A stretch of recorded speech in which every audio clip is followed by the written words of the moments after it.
Narito na ang malalaking balitang Central Luzon ngayong araw. Dinas na magdiriwang sana ng ika-67 kaarawan, patay matapos ma-hit and run. Pamilya, naghahanap ng hustisya. Face-to-face parties ngayong holiday season, bawal sa Angeles City. Pagtatalaga ng Community Firecracker Zone, ipinaalala ng BFP sa mga LGU. Publiko, hinikayat na huwag bumili ng illegal na paputok.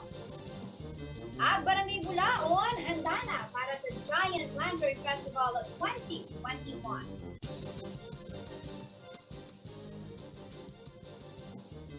Magandang gabi ka rehiyon. Ako po si Jennifer Salenga. Oras na para sa mga may init na balitang Central Luzon.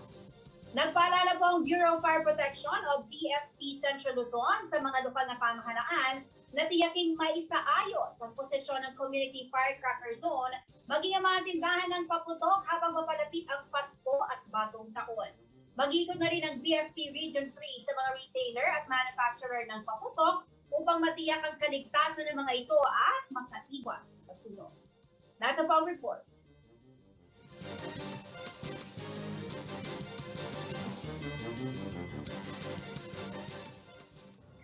Simula December 15, 2021, aarangkada na ang random inspection ng Bureau of Fire Protection of BFP, katuwang ang Philippine National Police sa pagsiyasat sa mga manufacturer, retailer at firecracker community zone sa kada lokal na pamahalaan dito sa Central Luzon.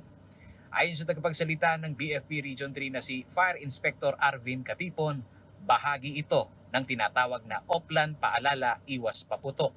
Taon-taon din ang pagbisita nila sa mga bayan sa Bulacan at Karatig Lalawigan na may malaking industriya ng paputok. Sa BFP naman meron tayong tinatawag na routine fire safety inspection, no, that we are conducting.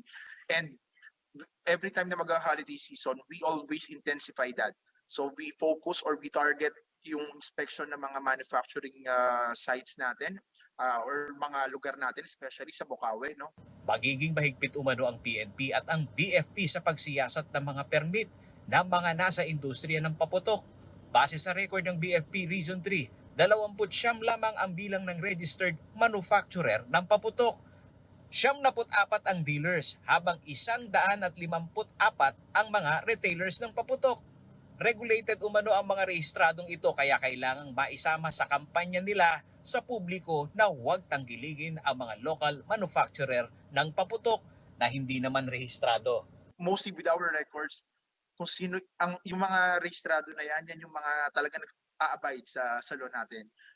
Pero with our records, there are a lot of flybys na tawagin natin, o yung mga put up lang na manufacturing site. Minsan nasa bahay lang, no?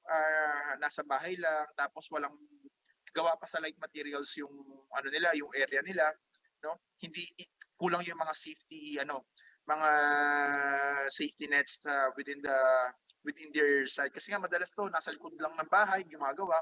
Ito yung mga madalas natin na itatala, no, na nagbabiolate ng mga ganyan.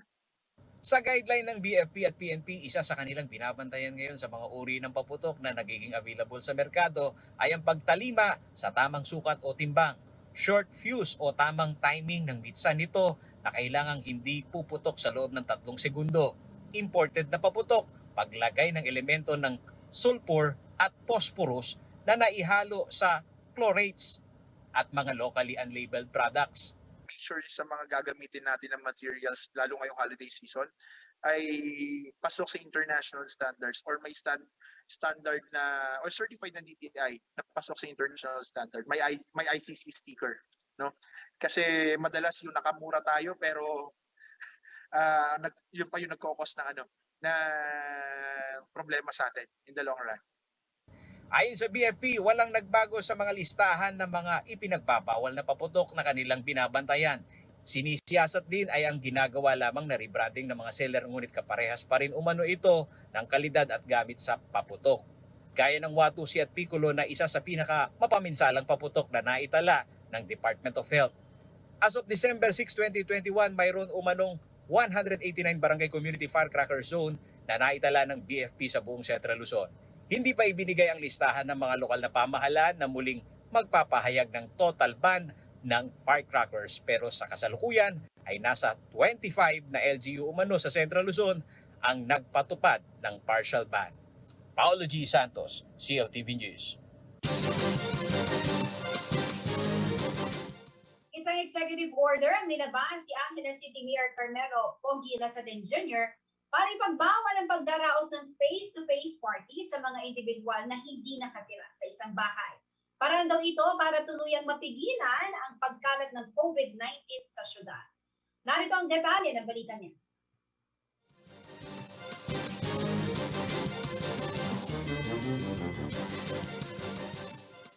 Christmas is just around the corner. Patuloy man ang pagbaba ng kaso ng mga tinatamaan ng COVID-19, hindi pa rin dapat magpakakampante, lalo pat nariyan pa rin ang banta sa mga bagong variant tulad ng Omicron. Kaya naman sa Angeles City, naglabas na executive order si Mayor Carmelo Lasatin Jr. kung saan ipinagbabawal ang pagdaraos ng face-to-face holiday parties, Christmas parties, New Year's parties, reunions at iba pang kaparehong gatherings ng mga individual na hindi nakatira sa iisang bahay.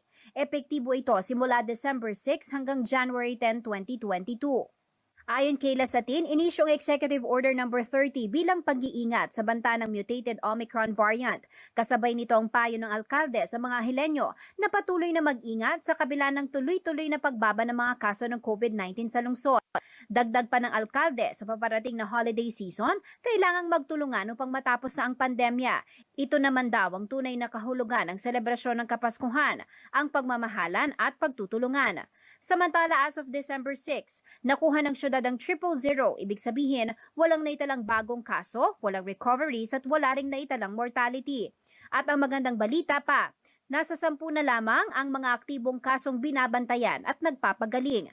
Simula pa nitong Oktubre ng taong 2021, nakita na ang patuloy na pagbaba ng kaso ng COVID-19 sa lugar. Malaking bagay daw dito ang vaccination program sa syudad.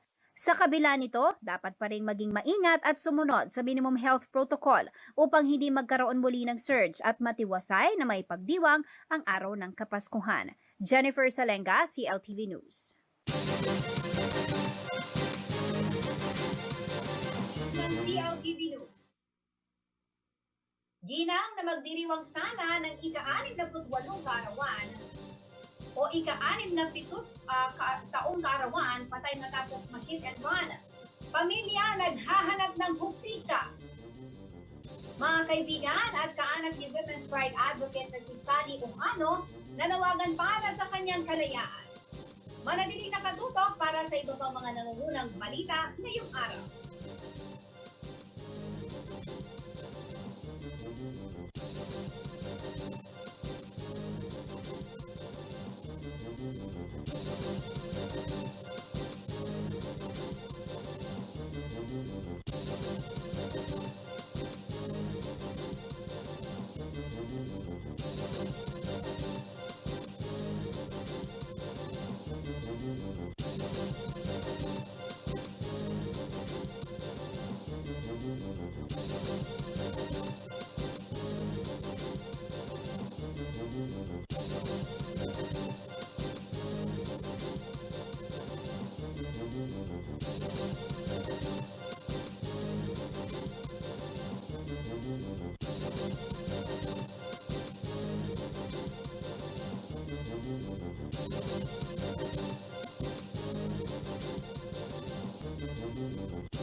Nagbabalik ang CLTV News. At sa iba pa mga nauunang balita, isang virtual concert at prayer brigade ay dinaos para sa pagpapalaya sa Children and Women's Right Advocate na si Sally Ojano. Panawagan ng kanyang mga kapamilya at kaibigan ang pagbulong ng hustisya para sa kasong rebelyon na kinahaharap ni Ojano. Ang detalye ng balitang yan ihatid sa atin ni Rina Paul.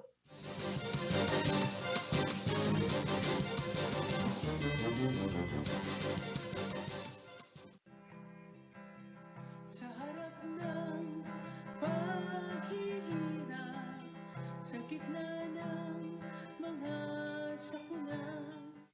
Idinaan sa isang virtual concert ng mga kapamilya, kaibigan at katrabaho ni Sally Uhano ang panawagan para sa kanyang kalayaan. Inaresto ang kilalang children at women's rights advocate na si Uhano sa kanyang tahanan sa Barangay Mabolo. Malolos, Bulacan noong November 14. Ito'y sa bisa ng isang warrant of arrest na inisyu ni Judge Virgilio Alpahora ng Regional Trial Court Branch 59 ng Lucena City dahil sa crime of rebellion. Subalit ang warrant ay may petsang June 28, 2006 at inihain lamang matapos ang halos 15 taon.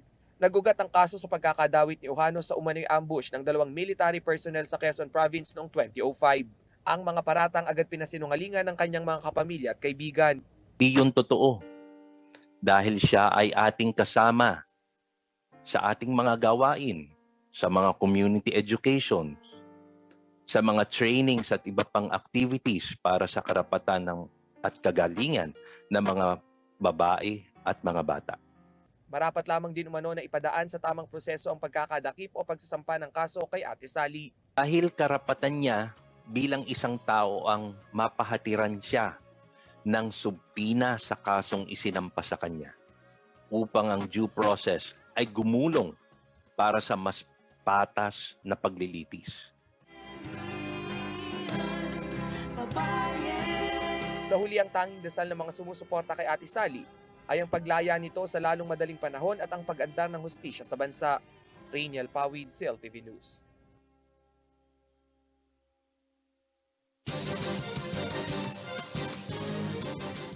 Nananawagan ng hustisya ang pamilya ng isang senior citizen na nagbiktima ng hit and run sa Jose Abad Santos Avenue sa Ciudad San Fernando nito pong gabi ng December 3.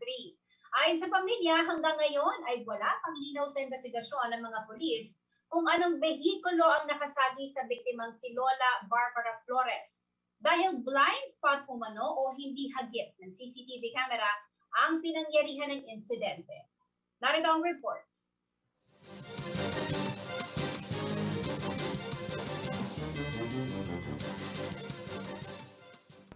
Yung mawalan ng magulang or mawalan ng anak or maulila ang mga anak. Nananawagan ako sa iyo kung po pwede, kahit magpakita ka man lang or sumuko ka sana at panagutin mo kung ano man yung pagkakasala mo sa batas. Ito ang panawagan ni Christian Flores sa tumakas na driver na nakaaksidente sa senior citizen nilang ina na si Barbara Flores sa pagitan umano ng alas 7:30 at alas 8 ng gabi ng December 3. Nangyari ang malagim na aksidente sa outer lane ng Jose Abad Santos Avenue o Jasa sa siyudad ng San Fernando, Pampanga. Sa lakas umano ng pagkakasalpok ng hindi mabatid na behikulo, nasapul ang ulo at nabali ang 4 na tadyang ni Lola Barbara. Hindi ko rin masisigurado nung nakita ko yung nanay ko kung makakayanan niya yung ganong klaseng aksidente. Kaya niready ko na rin yung sarili ko na the same time, inano ko na rin yung mga kapatid ko na baka may possibility mawala na si mama. Hinala naman ng panganay na anak ni Lola Barbara na si Jay Flores dahil malayo ang footbridge at mataas ang hagdanan nito na walang accessibility para sa mga senior citizen. Kaya naisipan ng ina na tumawid sa mapanganib na 6-lane na 2-bound ng Jasa Highway. After nung Northwalk medyo malayo. Oo, para sa mga senior citizen medyo mataas na yun. Sa salaysay din umano ng mga nakasaksi, may mga nagsasabi na hindi pa halos nakatawid ang kanilang ina nang iyon ay masagi at mabundol. Galing siyang bahay, sir. Galing siyang bahay. Kasi nga, kung pupuntahan niya yung tumawag sa kanya, tatawid talaga siya. Pero may mga nakasaksi na nasa tabi pa siya. Hindi pa siya tumatawid. Sa outer lane mismo?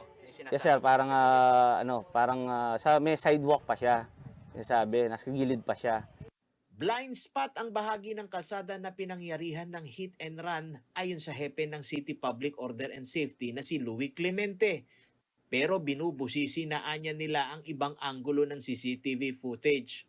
Habang aminado naman ng opisyal na ang disenyo ng mga footbridge sa lugar, hindi ito accessible para sa mga senior citizen at PWDs.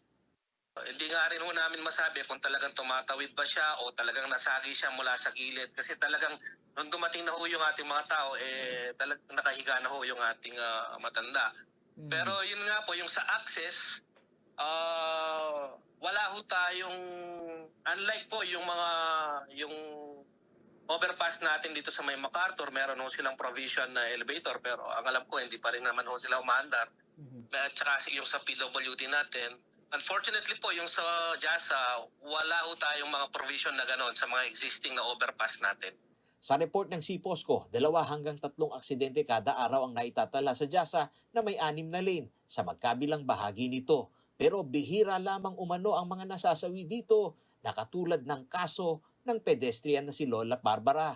Lumalabas din sa taunang assessment ng CPOSCO na ang oras na alas 9 ng umaga hanggang alas 3 ng hapon nangyayari madalas ang road crash.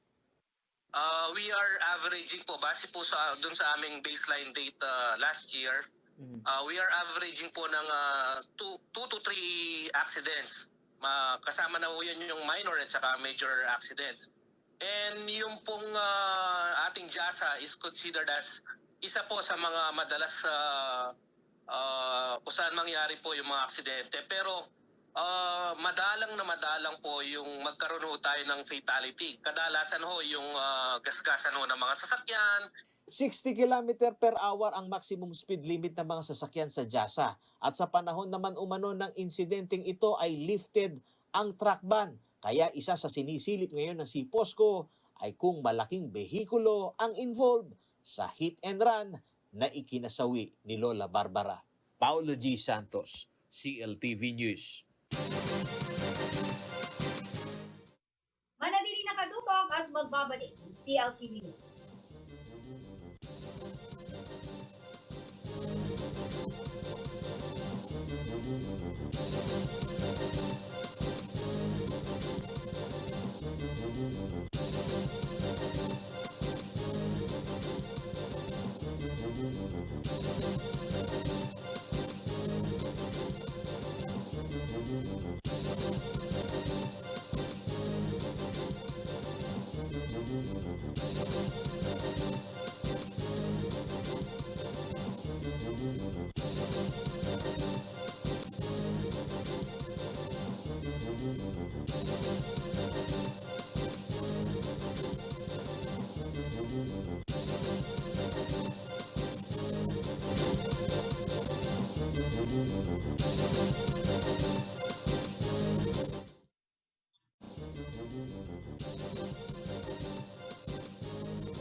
Nagbabalik ang CLTV News.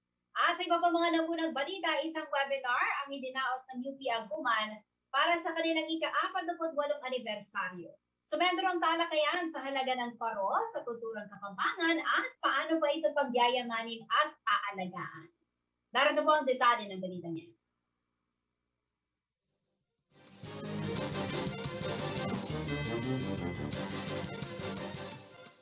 Bagamat isa sa mga naging impluwensya ng mga Kastila ang pagpasok sa bansa, binigyan naman daw ito ng sariling timpla ng mga Kapampangan. Ito ang naging isa sa mga tinalakay sa katatapos lamang na webinar ng University of the Philippines o UP Aguman na may titulong King Gulot Daring Sulong Kurap-Kurap, Ingbe at Kulay na ning Paskong Kapampangan. Naging tagapagsalita sa nasabing webinar si Don D. Pipito G. Ramos II na mula sa Department of History ng UP Diliman. Sa kanyang presentasyon ay kanyang tinalakay ang historical view ng Paskong Kapampangan. That these unique Kapampangan traditions that we have, nor actually I echo again Domingo and Tantinko assertions of our own identity. So we gave our own flavor and meaning doon sa mga Christmas traditions na dala-dala nung Espanya dito sa Pilipinas, and nilevel up natin sila at naging bahagi na sila ng ating kultura at ng ating identidad. Tinalakay naman ni Joy L. Cruz, ang Managing Director ng Aguman Sinupang Singsing, ang Lubenas sa Angeles. Ang kanyang presentasyon ay pinamagatang In Lubenas ning Pasko at Ding Parul Kapampangan King Angeles.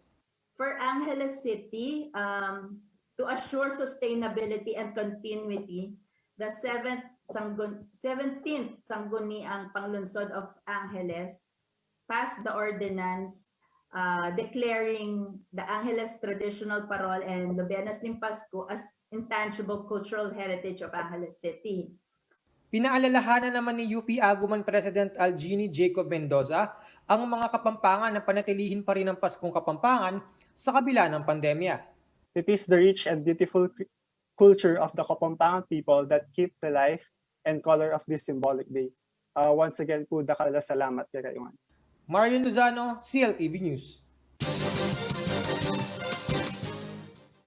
Sa punto pong ito, nais ko ipakilala sa inyo ang ating bisita sa kilalanin ng kandidato segment ng CLTV News. Nasa puso na raw niya ang paglilingkod sa bayan. Sa katunayan, 30 taon na po siyang nagbibigay ng libreng legal assistance sa mga inaapi at nangangailangan.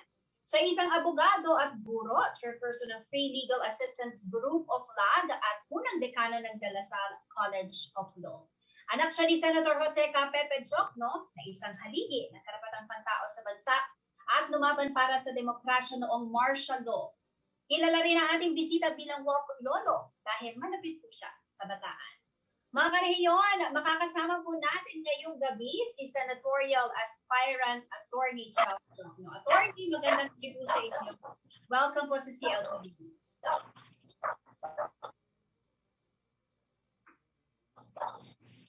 Hello, magandang gabi sa inyo at sa lahat ng nanonood at nakikinig. Thank you for having me. Hello, magandang gabi po sa inyo at sa lahat ng nakikinig. Thank you for having me. Attorney, bago po natin simulan, ito po ating panayam. Kumusta na po kayo? Ay, okay po. Medyo mahaba ang araw natin pero very productive at napakaganda ng tanggap sa akin dito po sa inyong napakagandang lalawigan. Alright. Attorney, 2019 midterm elections, tumakbo po kayo bilang senador.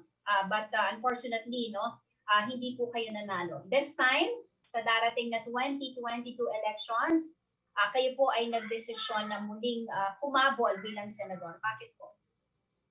Iko po meron pa tayong unfinished business at kailangan natin isulong itong pagkawala ng hustisya dito po sa ating minamahal ng bayan.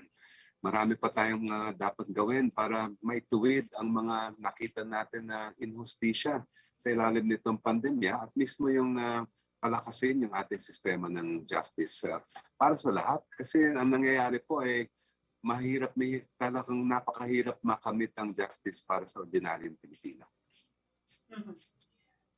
Kung sa tingin nyo, Attorney, ang magiging pagkakaiba ng eleksyon ngayong 2022, kumpara po noong 2019, lalo na tulad nga po ng nabanggit nyo, ngayong panahon ng pandemya, marami po tayong nakita, maraming na-realize sa mga Pilipino. Sa tingin po ninyo, gaano ka-importante ang eleksyon 2022, Attorney? Sobrang malaki ang halaga nitong darating na halalan dahil ang pinag-uusapan natin dito ay hindi lang yung pagpipili ng mga political personality, kung mismong kinabukasan natin lahat, lalong-lalo na yung ating mga kabataan. Itong darating na eleksyon, hindi lang tayo mamimili ng kung sino ang politiko. Mamimili tayo ng klase ng liderato natin. Nakita naman po natin dito sa pandemya na napaka-importante kung sino yung nakaupo sa mga pwesto. Pwedeng gumanda ang buhay natin, pwede rin na maging mas magulo ang buhay natin. We need good servant leaders, good managers for this pandemic. Ito po, nais pong malaman, especially na ating mga karehiyon, kung ano po ba yung magiging prioridad ninyong batas na isusulong sakaling kayo po ay palarin. I'm sure you are very ready dahil nga po 2019 pa, humabol na po kayo. Ano po yung magiging priority bill po ninyo sakaling bigyan po kayo ng pagkakataon? Siyempre po, yung unang-una yung pamamahala natin dito sa pandemya. Kasi kailangan maging mas science and technology driven yung management ng pandemic.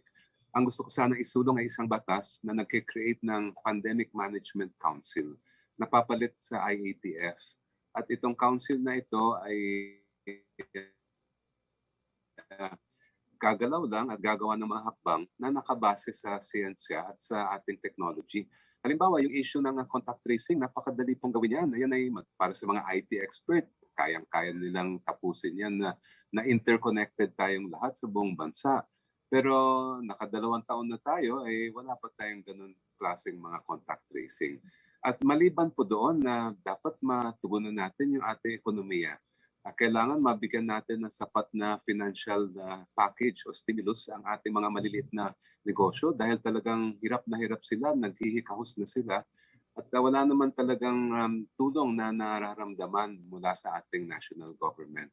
I support the proposal of VP Leni Robredo na magkaroon tayo ng malaking fiscal stimulus sa mga MSMEs natin at makapagtayo din tayo ng isang National Unemployment Insurance Program para sa mga nawalan ng trabaho.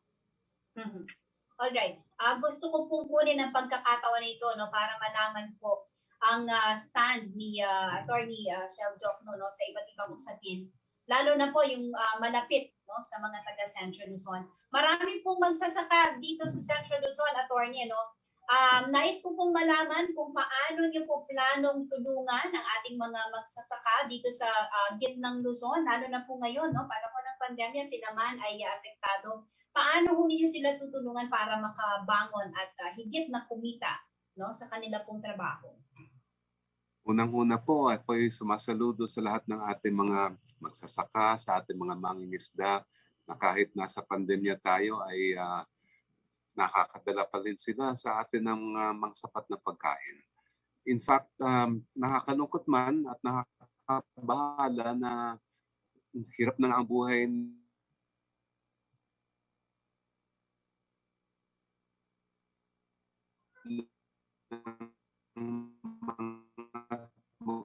sa natin bago ng pandemya ay parang hirap para sa kanila ngayon. Kailangan po maayos natin.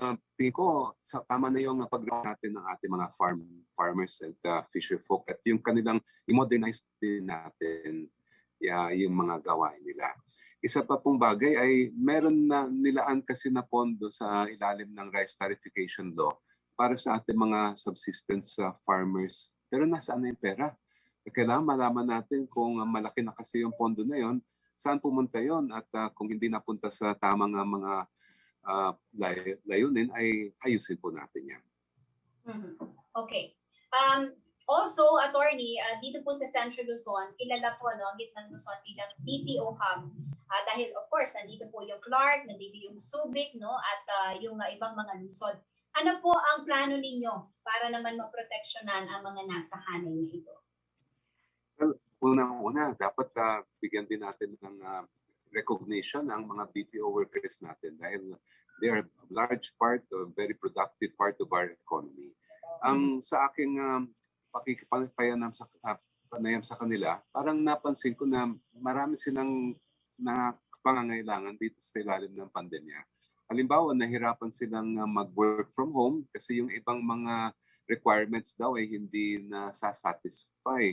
Yung iba naman na kailangan pumasok at kailangan mag-duty sa kanilang opisina, nahirapan naman sa transport. So there are many things that we can do to help our BPO industry because they supply a large part of our economy.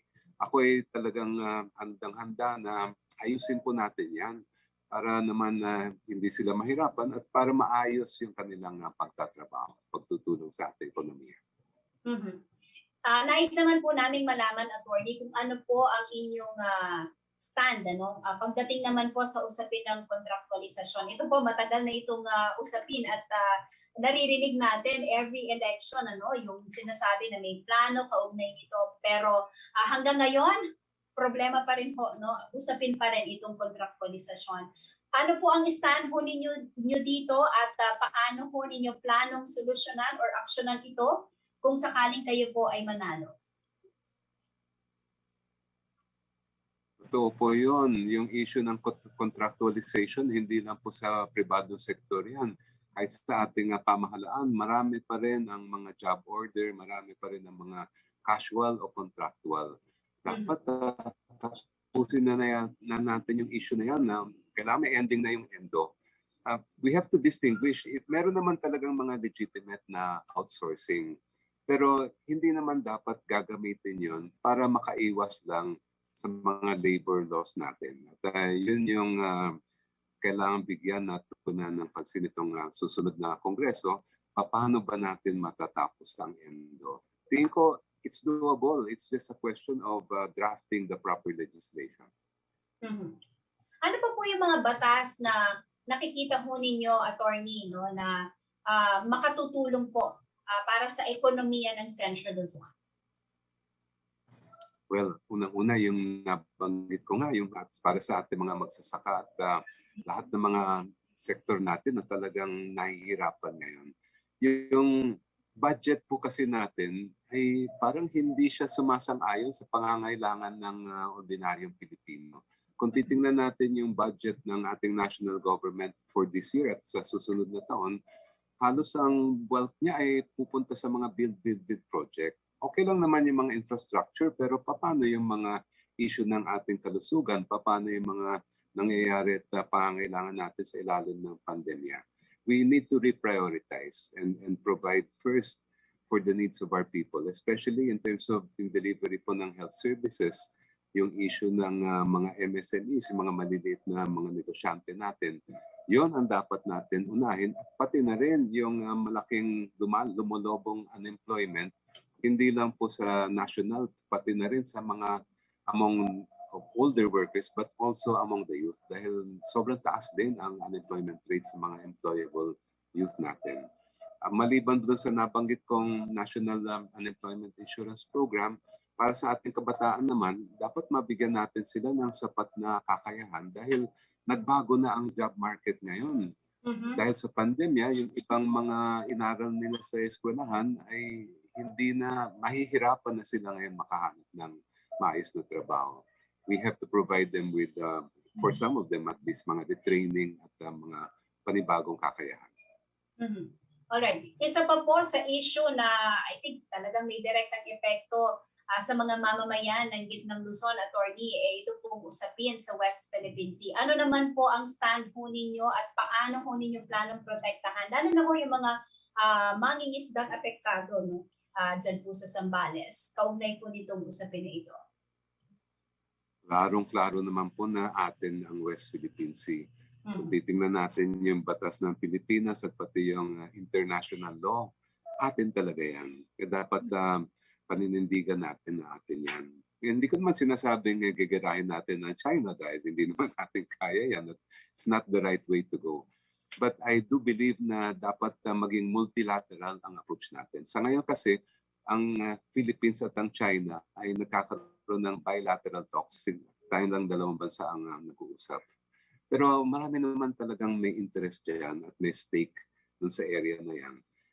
If we can get the cooperation of our neighboring states, then we will be able to increase our leverage, yung bargaining position natin sa China. At sa tingin ko, yung international community naman ay nasa likod natin.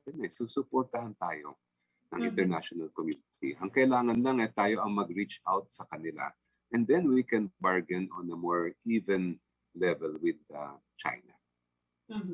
Alright. Siyempre bilang isa pong veteranong human rights lawyer, nais din po natin malaman kung ano naman po yung mga batas na naiisip po ninyo para isulong yung human rights. Ano? Isa po itong mahalagang issue rin na kailangang mabigyang pansin, attorney. Talagang malaking problema yung pananagutan pagdating sa paglabag ng mga human rights natin. Dapat unang-una, siguraduhin natin na may sapat na pondo at plantilla ang ating Commission on Human Rights. Dahil sila talaga yung primerong ahensya na nagbabantay dyan. Pangalawa ay tingin ko maganda kung maibalik natin yung isinulong noon ni President Fidel Ramos na bago may ma-appoint o may ma-promote sa ating men or women in uniform, ay mabigyan muna sila ng clearance ng CHR.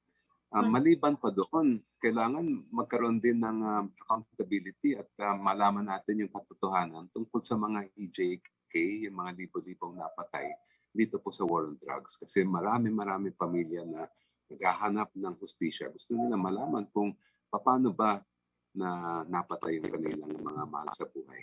There must be accountability for these events.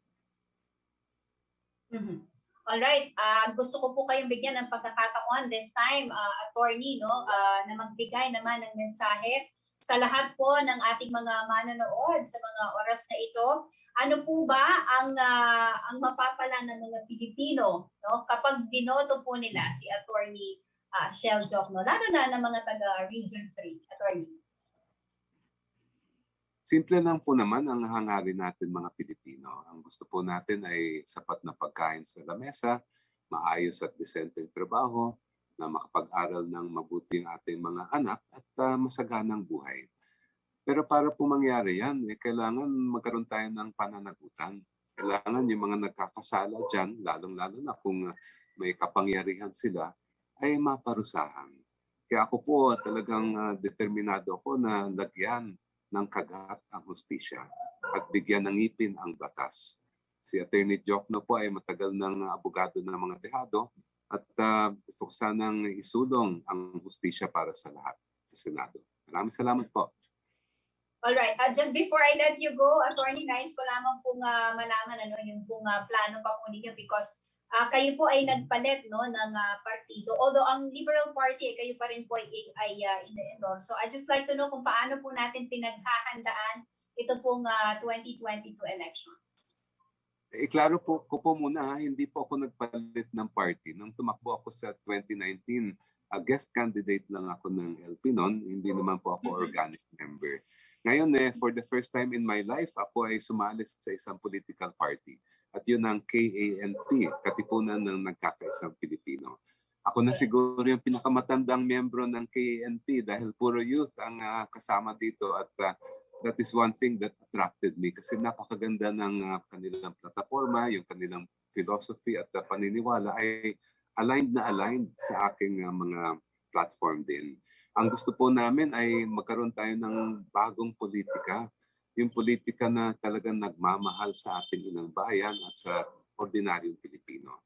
Politika na talagang servant leadership po ang pinag-uusapan na hindi yung sariling interes ang iniisip, kundi yung interes ng lahat, lalong-lalo na yung mga nasa laylayan ng ating lipunan. Alright, maraming salamat po sa inyong oras. Narinig po na ating mga karehiyon, ang tinaan sa mga plano po ni Attorney Shell Jokno. Nasa inyo na po ang desisyon kung siya po ay bibigyan natin ng pagkakataon sa Senado sa susunod na eleksyon. Maraming salamat, Attorney Shell Jokno, at good luck po sa kandidatura ninyo. Alam po. Thank you. Mga karehiyon, Senatorial Aspirant Attorney Shell Jokno. Manatiling nakatutok at magbabalik ng CLTV News.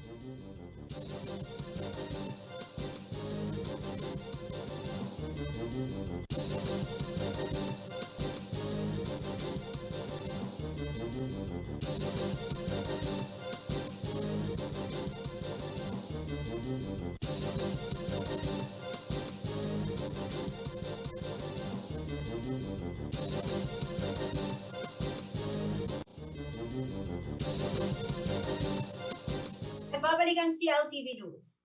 Bukas na po sa publiko ang Kalalangang Kapampangan o Most Outstanding Kapampangan Awardees Art Exhibit. Layo ng programa na mabigyang pagkilala at matulungang kumita sa panahon ng pandemya ang ilang local artists. Kung saan at hanggang kailan ang nasabing art exhibit ating pong alamin sa report ni Venya Paul.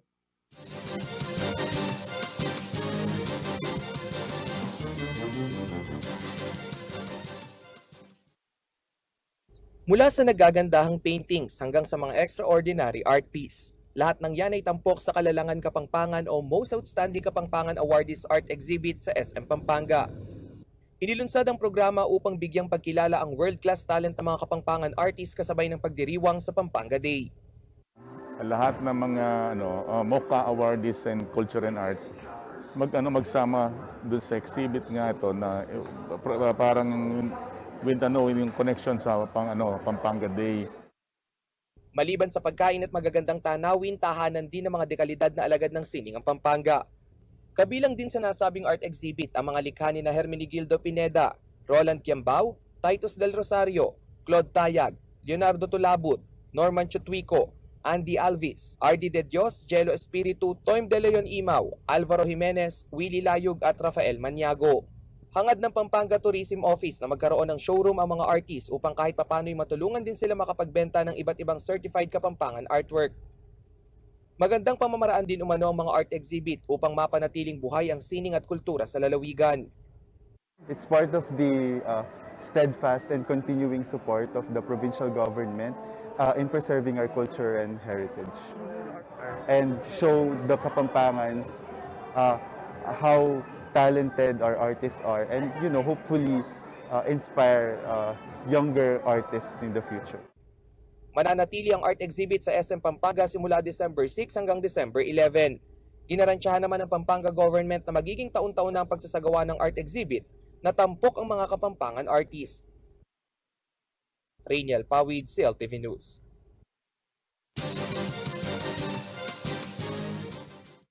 Nine days na lang bago ang pinaka-aantay na Giant Lantern Festival o Ligligang Parol 2021. Ang Barangay Bulaon, handa na raw ipamana sa publiko ang kanilang pinaghirapang higanteng parol. Silipin po natin ang kanilang preparasyon sa ulat na ito.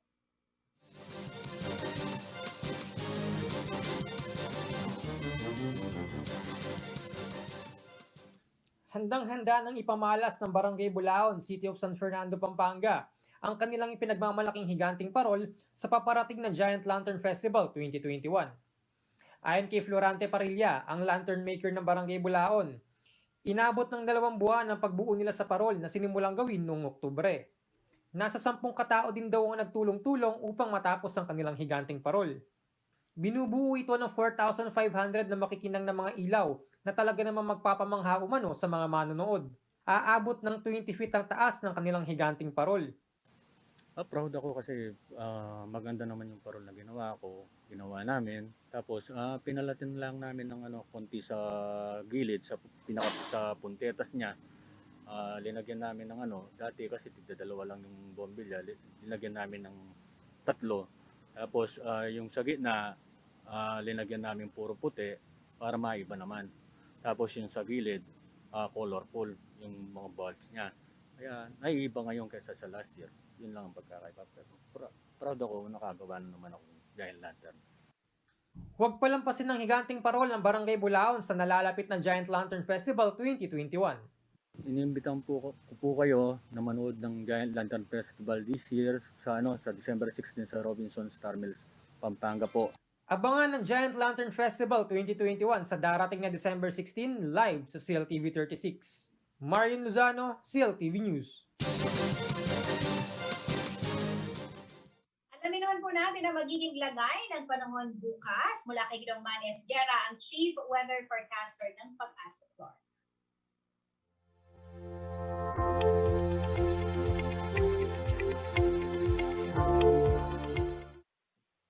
Magandang gabi po. Narito po magiging taya ng panahon sa susunod na 24 oras. Isang low pressure po ang area po ang namataan po. Diyan po sa may layong 1,055 kilometers na sa silangan ng Mindanao. At shear line naman po ang tail end ng frontal system nakakaapekto dito po sa may eastern section ng Mindanao. Samantala po, northeast monsoon pa rin po nakakaapekto sa buong Luzon at buong Visayas. Kaya po medyo malamig po ang ating panahon ngayon at kaaya-aya. Hindi nga lamang po, medyo nauuso naman po ang ubo at sikon. Mag-ingat po tayong lahat. Ang Eastern Visayas po at Caraga ay ang Davao Region ay maulap ang papawiri na may inaasahan po ng mga kalat-kalat ng mga pagulan pagkibag at pagkulog dulot po ng LPA at ng shear line. Ang Cagayan Valley po, Cordillera Administrative Region, Aurora at naritirang bahagi ng Quezon, including Polillo Islands, ay cloudy skies po with light rains. Samantala po ito ay dulot ng northeast monsoon. Ang Metro Manila po, natitirang bahagi ng Luzon at natitirang bahagi ng Visayas ay bahagi hanggang sa kuminsan ay magiging maulap ang papawiri na may inaasahan lamang po tayo mga isolated light rains. Ito po ay dulot pa rin ng northeast monsoon. Ang natitirang bahagi po ng Mindanao, localized thunderstorm po ibibigay sa kanila ng mga isolated cases ng mga pagulan. So sa ngayon po, ito lamang pong low pressure na binabantayan natin. Pero maliit naman po sa ngayon yung chance na mabuo bilang isang ganap na bagyo. Magandang gabi po at pinag-iingat po rin po ang lahat. At yan ang mga balita ang nakalat ng CLTV News. Para sa karagdagang detalye, maaari niyo po i-follow ang aming social media pages, Facebook at CLTV36 Official and at CLTV36 News, Twitter at CLTV36, Instagram at CLTV36 Official. Kung nais po ninyong balikan ang mga programa ng CLTV, pwede niyong bisitahin ang aming YouTube channel at CLTV36 Official at ang aming website, www.cltv36.tv. Mapapanood din ang mga programa ng CLTV nationwide via Signal Channel 115 at sa ating pong 39 cable partners. Kasama ang buong pwersa ng CLTV News and Current Affairs, ako po si Jennifer Salenga. Maraming salamat po mga karehiyon. 18 days na naman po at Pasko na.